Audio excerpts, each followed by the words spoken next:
গুরুত্বপূর্ণ একটি খবর আমাদের সামনে এসেছে।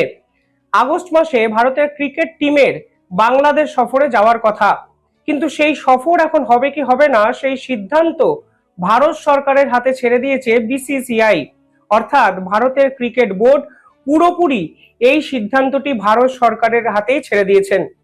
বিসিবি আজকে হঠাৎ করে প্রেস কনফারেন্স করেছেন এবং তাদের সভাপতি পরিষ্কার জানিয়েছে ভারত এখনো অফিসিয়াল কনফার্মেশন জানায়নি যে তারা আদৌ বাংলাদেশে আসবে কি আসবে না। এটা বোঝা যাচ্ছে এই পুরো বিষয়টার মধ্যে হঠাৎ করে এসে যাওয়া জটিলতা কোনো ক্রিকেটীয় সিদ্ধান্তে হয়েছে সেরকম নয়, পুরোটাই রাজনৈতিক এক সিদ্ধান্তের উপর ডিপেন্ড করে আছে।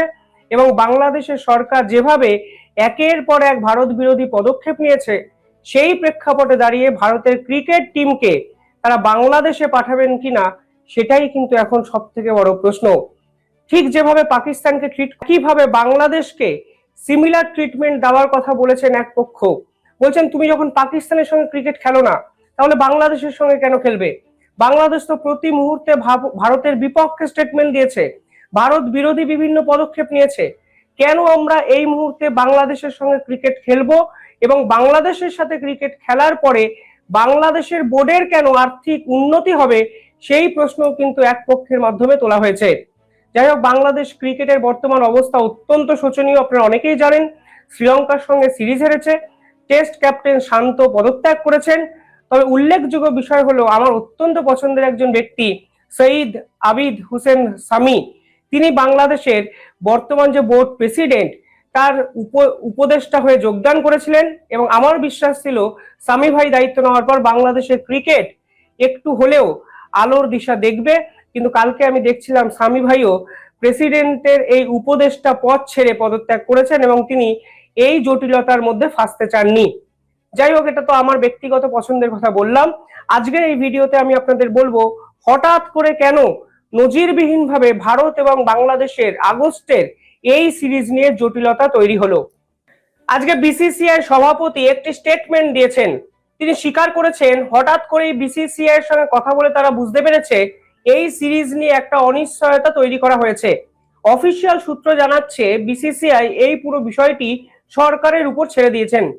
বোর্ড প্রেসিডেন্ট মানে বাংলাদেশের বোর্ড প্রেসিডেন্ট কি বলেছেন, তিনি বলেছেন we are having positive discussion with the BCCI, we are discussing how we can do the series and if we cannot host it right now we will do it some other possible time। অর্থাৎ তিনি আশাবাদী, তিনি জানেন ভারতবর্ষ আজকে না হলে কালকে আসবেন এবং তিনি বলতে চাইছেন এই আগস্টে যদি এই সিরিজটা করা সম্ভব না হয় তাহলে ভবিষ্যতে তিনি কোনো না কোনো সময় এই সিরিজটি করবেন। অর্থাৎ আভাসটা আজকে বোর্ড প্রেসিডেন্টকে দিয়েই দিয়েছে ভারত। কিন্তু হঠাৎ করে এই জটিলতা কেন তৈরি হলো, কেন পাকিস্তানের সঙ্গে যেভাবে সমস্ত ক্রীড়াক্ষেত্র থেকে ভারতবর্ষ নিজেদেরকে দূরে সরিয়ে রেখেছে একই রকম ট্রিটমেন্ট বাংলাদেশের সঙ্গে করা শুরু করলো ভারত। কারণটা সম্পূর্ণভাবে মোহাম্মদ ইউনূসের অপরিপক্ক রাজনীতি। দিনের পর দিন তিনি যেভাবে ভারতের বিপক্ষে চক্রান্ত করেছেন তা কিন্তু ভারত সরকার যে আর মেনে নেবে না তা বিভিন্ন সময় আমরা বুঝতে পেরেছিলাম। পরশু দিনের একটি ভিডিওতেও আমি বলেছিলাম ভারতবর্ষ পাটজাত যে যত দ্রব্য আছে তা কিন্তু বাংলাদেশ থেকে আনা কার্যত বন্ধ করে দিল, কারণ ল্যান্ড পোর্ট থেকে এই ইম্পোর্ট এক্সপোর্ট আর হবে না, তা ভারত কিন্তু অফিসিয়ালি জানিয়ে দিয়েছিল। ভারতের একাধিক গুরুত্বপূর্ণ পদক্ষেপে বাংলাদেশের ক্ষয়ক্ষতির পরিমাণ হয়েছিল বাৎসরিক ৬,৫০০ কোটি টাকা।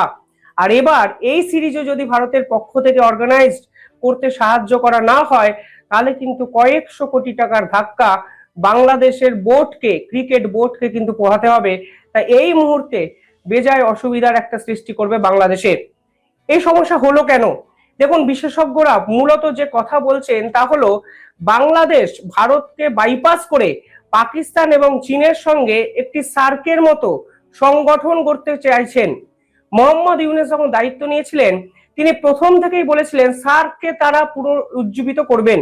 সার্ক কি, সার্কের পুরো কথা যদি দেখেন দেখবেন south Asian association for the regional cooperation, অর্থাৎ দক্ষিণ এশিয়ায় যে সকল দেশগুলো আছে তাদেরকে নিয়ে একটি সংস্থা তৈরি করা, অর্গানাইজেশন তৈরি করা, যারা দক্ষিণ এশিয়ার বিভিন্ন উন্নতির জন্য কাজকর্ম করবে। কিন্তু লাস্ট 7 থেকে 8 বছর ভারত সরকার এই সার্কের কোনো সামিট অংশগ্রহণ করতে চাননি, ফলে এই সার্কের কোনো সামিট তৈরি হয়নি। কারণ ভারত ছাড়া যে সকল দেশগুলো এই সামিটে অংশগ্রহণ করতে পারতেন তারা হলেন পাকিস্তান, আফগানিস্তান, নেপাল, ভুটান, শ্রীলঙ্কা, বাংলাদেশ এবং ভারত। ফলে এই মুহূর্তে দাঁড়িয়ে ভারতবর্ষের মনে হয়েছে পাকিস্তান, যারা ভারতের বিপক্ষে একাধিক গুরুত্বপূর্ণ পদক্ষেপ নিচ্ছে, যারা সন্ত্রাসবাদী একটা রাষ্ট্র, তাদের সঙ্গে একই সঙ্গে মিটিং করার কোনো প্রয়োজন নেই। ফলে আমরা কোনো অবস্থাতেই পাকিস্তানের সঙ্গে কোনো সামিটে অংশগ্রহণ করব না। আমরা এসসিওতে আছি, সেটাই ইম্পর্টেন্ট। আমরা কেন হঠাৎ করে ভারত বিরোধী রাষ্ট্রগুলোর সঙ্গে একজোট বাঁধবো? বর্তমানে নেপালের নতুন শাসক এসছেন, আপনারা জানেন, যদিও তিনি ভারত বিরোধী কোনো কথাবার্তা এখনো বলেননি, কিন্তু কোথাও না কোথাও আমার মনে হয় চীন যেভাবে তাদেরকে ডাইভার্ট করার চেষ্টা করছে, তাদের অবস্থানটাও ভারত বিরোধিতার জায়গা কিন্তু ধারণ করবে। এই মুহূর্তে দাঁড়িয়ে পাকিস্তানের সঙ্গে একই ছাতার তলায় কখনোই ভারত আসবে না, আর বাংলাদেশের সঙ্গে তো আসার প্রশ্নই নেই। ফলে ভারত কিন্তু প্রথম থেকেই এই সার্ককে এড়িয়ে যাওয়ার চেষ্টা করেছে। বলেছে আন্তর্জাতিক স্তরে আমরা যেরকম লেভেল থেকে এখন বিলং করি, আমরা রাশিয়ার সঙ্গে কথা বলবো, আমরা ডোনাল্ড ট্রাম্পের আমেরিকার সঙ্গে কথা বলবো, আমরা ইউরোপীয় ইউনিয়নের সঙ্গে কথা বলবো, আমরা ব্রিটেনের সঙ্গে কথা বলবো। আমরা কেন পাকিস্তানের সঙ্গে বিভিন্ন টাই আপ করতে যাব? আমরা কেন পাকিস্তানের সঙ্গে কথা বলবো? যখন আমরা জানি একটি রাষ্ট্র দিনের পর দিন আমাদের পিছনে ছুরি মারছে, তাহলে সেই রাষ্ট্রের সঙ্গে একই সংগঠনে থাকার কোনো মানে হয় না। এই ভারতের পদক্ষেপটিকে সমর্থন করেছিলেন নিউট্রাল হয়ে শেখ হাসিনা। শেখ হাসিনা বলেছিলেন এই সার্কের যদি মিটিং অর্গানাইজ করা হয় তাহলে সাউথ ইস্ট এশিয়ার যে ইকুয়েশন তা কিন্তু ক্ষতিগ্রস্ত হতে পারে। তিনি ভারতকে চটাতে চাননি। শেখ হাসিনা বুঝেছিলেন পাকিস্তানের সঙ্গে মিটিং করা মানে আসলে সন্ত্রাসবাদকে প্রশ্রয় দেওয়া। শেখ হাসিনা কিন্তু প্রথম থেকেই সার্ককে নিয়ে ভারতের অবস্থানকে সাপোর্ট করেছেন। মনে রাখবেন এই সার্কে কিন্তু চায়না নেই। চায়না কিন্তু প্রথম থেকেই চেষ্টা করেছিল এই সার্ককে ইন্টারফেয়ার করার বা ঢোকার। পরবর্তীকালে ভারতের আপত্তিতে তারা সার্ককে ঢুকতে পারেনি এবং তারা চেষ্টা করেছে বর্তমানে তারা অন্য একটি সংগঠন তৈরি করবে যেখানে পাকিস্তান থাকবে, বাংলাদেশ থাকবে, কিন্তু ভারত থাকবে না। অর্থাৎ সার্কের বিকল্প এক সংগঠন তৈরি করার দিকে পাকিস্তান, বাংলাদেশ, চীন এগোলো, যা ভারত কোনোভাবেই মেনে নেবেন। এবং এই সংগঠন যদি সত্যি হয়, ভারতের ক্ষেত্রেও কিন্তু এই সংগঠন বিপজ্জনক কোনো অবস্থা নিতে পারে বলে আন্তর্জাতিক মহল মনে করছে। এই জন্য ভারতবর্ষ বুঝতে শুরু করেছে এটা পুরোটাই একটা কোল্ড ওয়ার এপিসোড হতে চলেছে। অর্থাৎ সাউথ ইস্ট এশিয়ার বর্তমানে সাউথ এশিয়ায় যদি আপনি দেখেন, তার নিজস্ব সংস্কৃতি কিন্তু বজায় রাখতে পারেনি। এর কারণটাই হলো ভারত এবং বাংলাদেশের এই কনফ্লিক্ট। দেখুন, একসঙ্গে দুটো দেশ পথ চলা শুরু করে 1947-এ। আজকে দুই দেশের মানুষের মধ্যে আকাশ পাতাল পার্থক্য। শুধু অর্থনৈতিক পার্থক্যর কথা আমি বলছি না, সামাজিক পার্থক্য, সাংস্কৃতিক পার্থক্য এবং একে অপরকে নিয়ে যে ভাবনা, সেই ভাবনাই কিন্তু বদল হয়ে গেছে পাকিস্তানের সন্ত্রাসবাদী কার্যকলাপের জন্য। মোহাম্মদ ইউনূসের দোসর হয়েছে এই এখন পাকিস্তান। মোহাম্মদ ইউনূস যে র্যাডিকালাইজেশনে বিশ্বাস করেন, শেখ হাসিনা বিশ্বাস করতেন না। শেখ হাসিনা সাউথ ইস্ট এশিয়ার উন্নতির কথা ভাবতেন। তিনি তাদের দেশে কি করেছেন কি করেননি জিওপলিটিক্যাল সারফেসে আজকে মূল্যহীন। যদি আপনি জিওপলিটিক্যাল সারফেসে কোনো শাসকের অ্যাকচুয়াল ভ্যালুটাকে আপনারা মেজার করতে চান, তাহলে আন্তর্জাতিক ক্ষেত্রে তার প্রভাব, তার প্রতিপত্তি এবং তার অ্যাকশনকে আপনাকে ভাবতে হবে, যেখান থেকে শেখ হাসিনা অন্তত মোহাম্মদ ইউনূসকে কয়েক গুণ ছাপিয়ে গেছেন। শেখ হাসিনা যতদিন ছিলেন এই সার্কের মিটিং হয়নি।